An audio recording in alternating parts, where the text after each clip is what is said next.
Waalaikumsalam warahmatullahi wabarakatuh. Alhamdulillahirabbil alamin wassalatu wassalamu ala asyrofil anbiya wal mursalin wa ala alihi wa ashabihi ajma'in amma ba'd.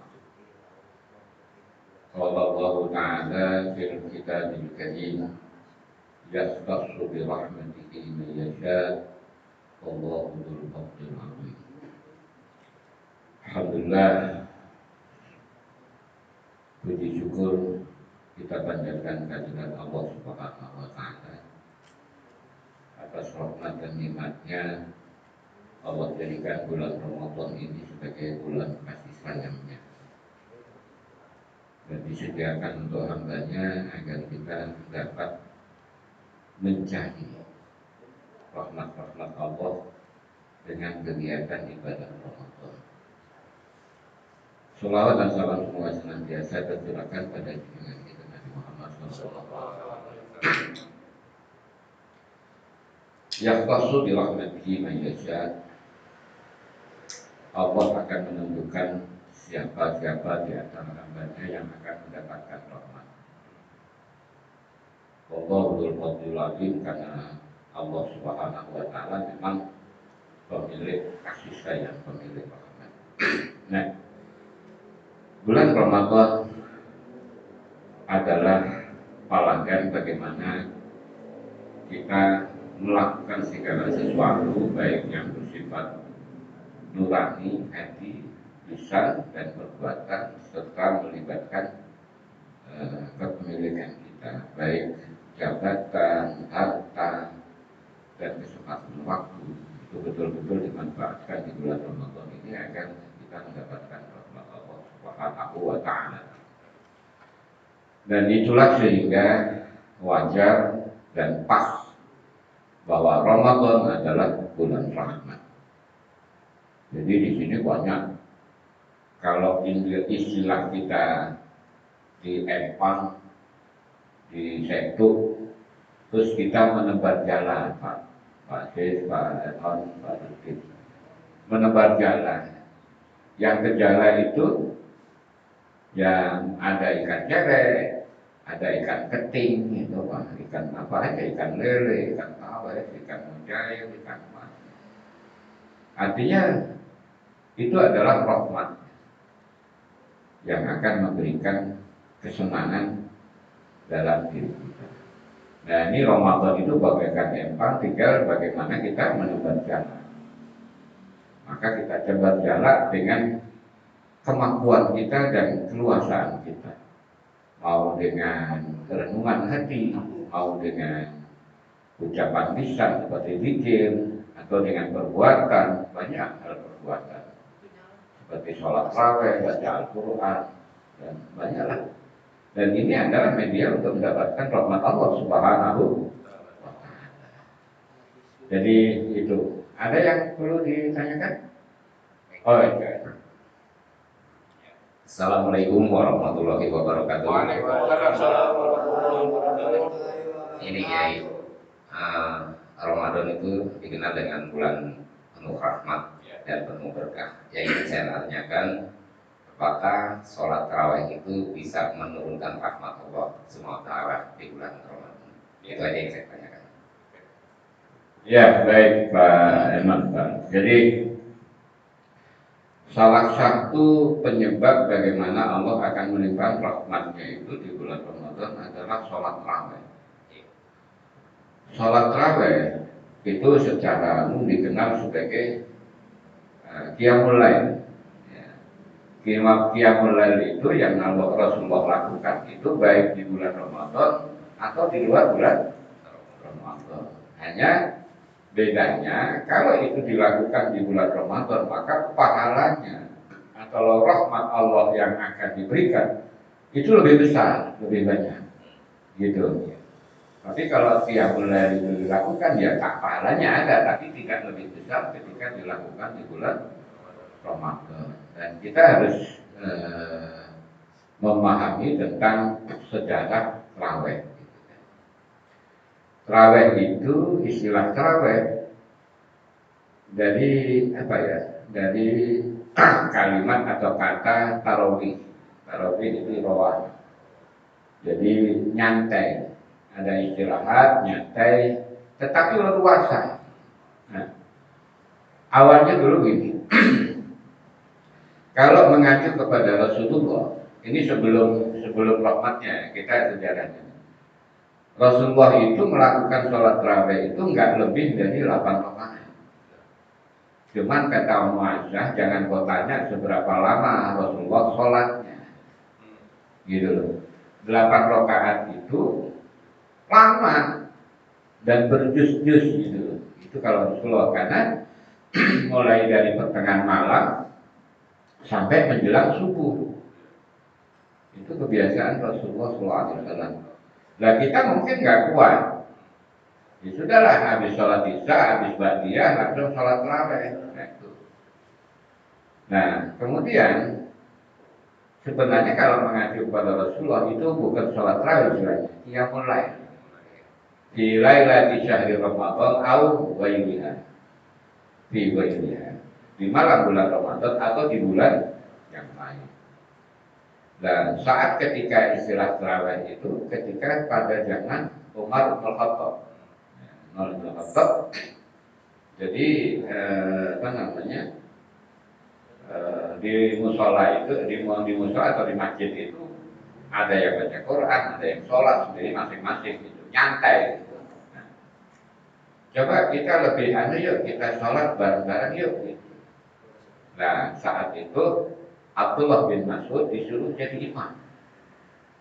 Gak ada rencana mau berapa rakaat, ya pokoknya sholat nyantai. Makanya disebut sholat tarawih itu bebas terserah. Tidak ada batasan. Karena kalau ngikutin sholat Rasulullah 8 rakaat tapi sampai subuh kan, maka itu diantaranya. Maka sholat ikra'i maksudnya imam itu kami. Maka bulan tersebut sholat 20 rakaat baru masuk. Gak ada yang protes, gak ada yang mau sholat maaf. Maka besok malamnya begitu lagi sholat sampai beberapa malam itu sholat. Akhirnya jadi biasa.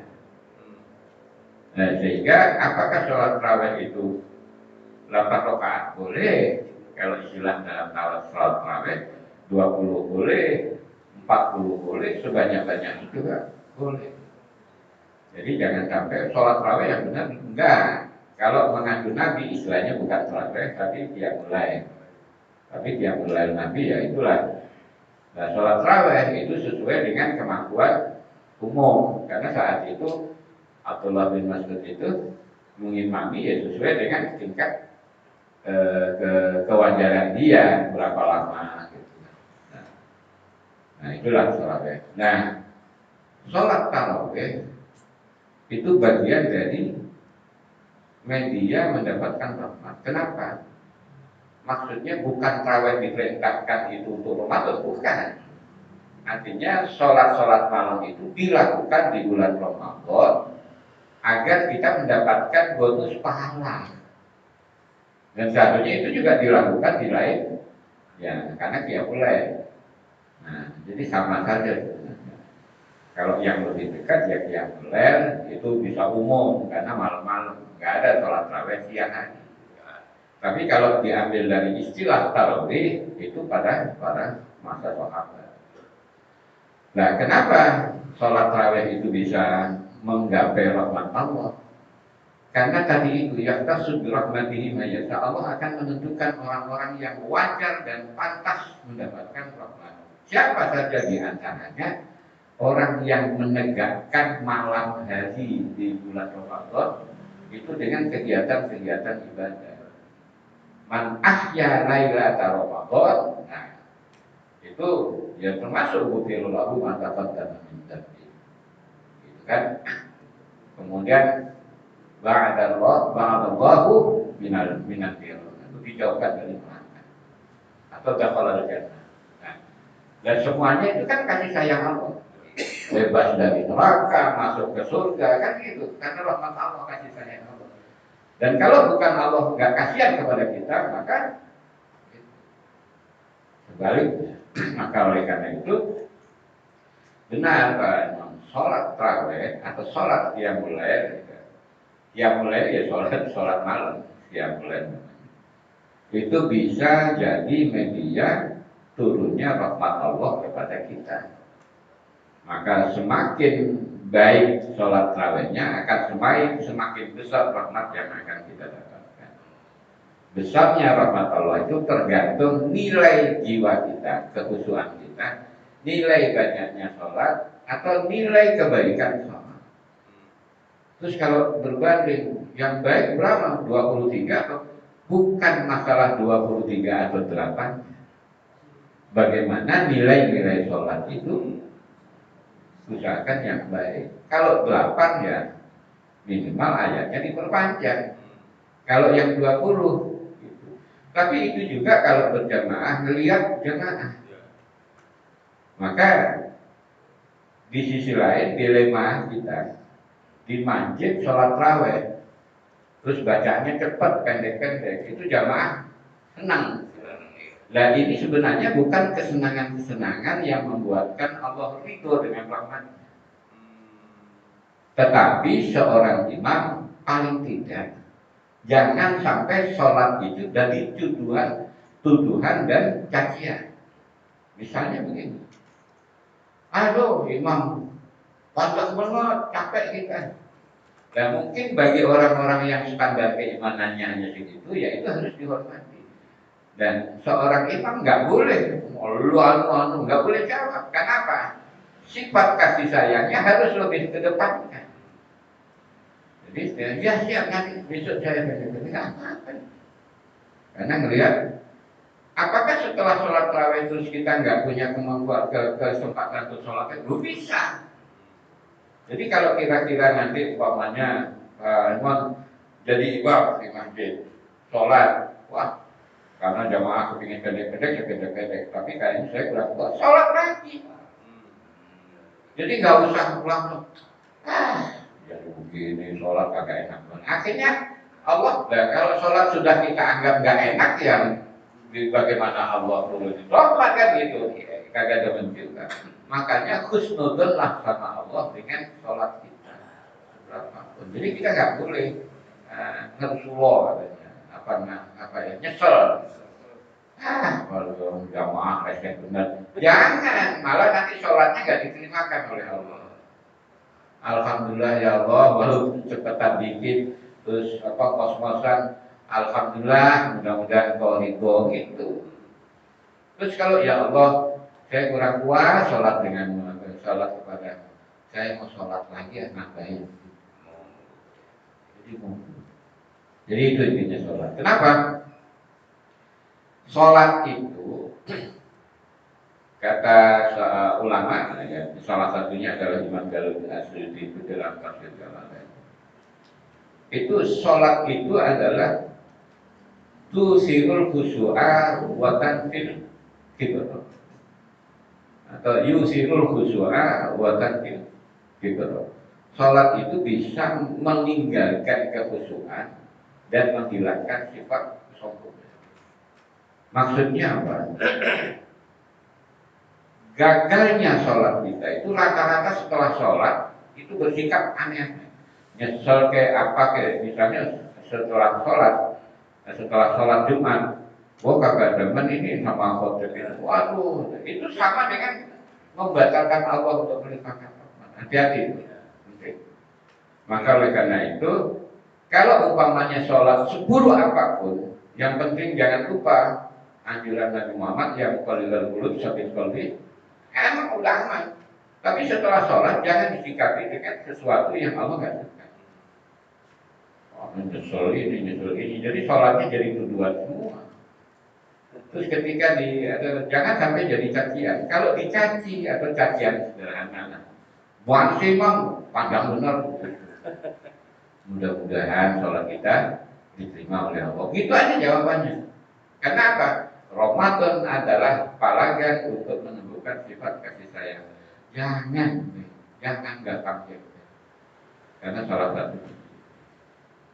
Baik, saya kira demikian. Mudah-mudahan puasa kita tahun ini membawa kita menuju harkat dan martabat yang mulia di sisi Allah, dan kasih sayangnya terlimpahkan kepada kita, sholat tarawih kita dijadikan sebagai sebab Allah suka dengan kita. Amin. Wallahu a'lam bishawab. Assalamualaikum warahmatullahi wabarakatuh.